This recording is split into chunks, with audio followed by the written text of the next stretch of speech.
Cutie Bharat में आप सभी का स्वागत है। मैं हूं असलम खान। विलुप्त हो चुका पक्षी गिद्ध घायल अवस्था में मिला। जी हां, रामपुर में मचा हड़कंप।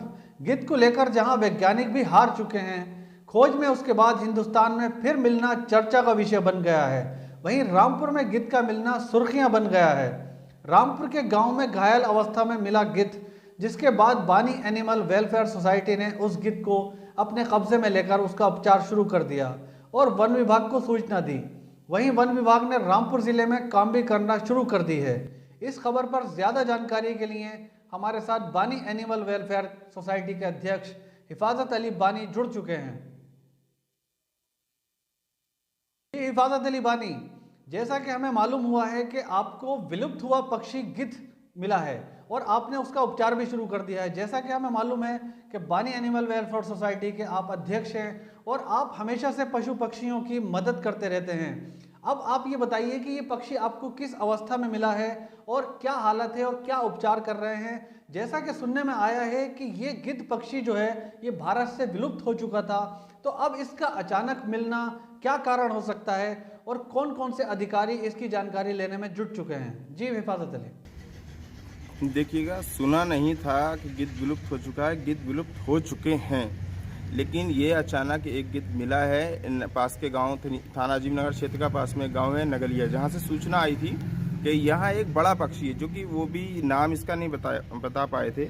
जब सोसाइटी की टीम वहां पहुंची और संबंधित विभाग को बुलाकर जब वहाँ देखा गया तो ये फिर गिद्ध निकला और इसको तत्काल ही, क्योंकि ये बहुत ही दुर्लभ है और अब तो कहीं दिखाई नहीं देता है, और इसलिए लाया गया है। बानी एनिमल वेलफेयर सोसाइटी के रैन बसेरे में रखा है। इसका प्राथमिक उपचार कराया जा रहा है और बेहतर उपचार के लिए IVRI veterinary research centre Bareilly लेके जाने के लिए इसका डिस्कस चल रहा है कि ताकि इसको बेहतर से बेहतर उपचार मिल सके और ये जल्दी ठीक हो सके। और फिर इसके बाद हम सोच रहे हैं कि जहाँ गिद्धों के संरक्षण के लिए एक रेस्क्यू सेंटर बनाया गया है और अधिकारियों से वार्ता करके उसको वहाँ भेजा जाए, क्योंकि इसका जीवित रहना और हमारे भारत देश में इसका रहना या वापस आना बहुत ही ज़रूरी है। क्योंकि अभी हमने देखा है पीछे कोरोना जैसे वायरस ने पूरे देश को हिला के रख दिया था।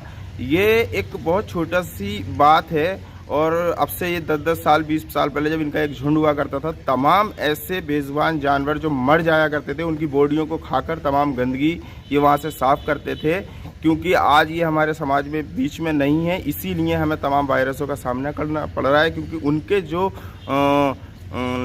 बॉडियों से जो उनके एक वायरस निकलते हैं, क्योंकि अब इनको वो नहीं है, वो तमाम कई दिन तक सड़ते रहते हैं। पहले तो ये हुआ करता था कि आज सुबह में अगर हमारा कोई मृत्यु जानवर की हुई और हमने उसको कहीं भी एक स्थान पर मतलब रख दिया और गिद्ध आए, गिद्धों ने उसका 4-5 घंटे के अंदर बिल्कुल फिनिश करके सफाई कर दी। उससे कोई गंदगी नहीं फैलती थी, कोई वायरस नहीं फैलता था। इसीलिए हम तो मतलब सरकार से और विभाग से भी यही आग्रह करना चाहेंगे इस मीडिया के माध्यम से कि और भी विभाग को लगाकर ऐसी कॉम्बिंग कराना चाहिए कि ताकि जब एक गिद्ध मिला है तो इसका मतलब और भी कहीं ना कहीं गिद्ध मिलेंगे और उनका संरक्षण होना चाहिए, उनकी देखरेख होना चाहिए, जो कि आज के समय में सबसे प्रमुख विषयों में से एक पर्यावरण और पर्यावरण की सुरक्षा, तमाम बेजुबान जानवर वन्य जीवों की रक्षा का ये सबसे महत्वपूर्ण विषयों में से एक है। इसलिए इनकी सुरक्षा, देखरेख, संरक्षण होना चाहिए।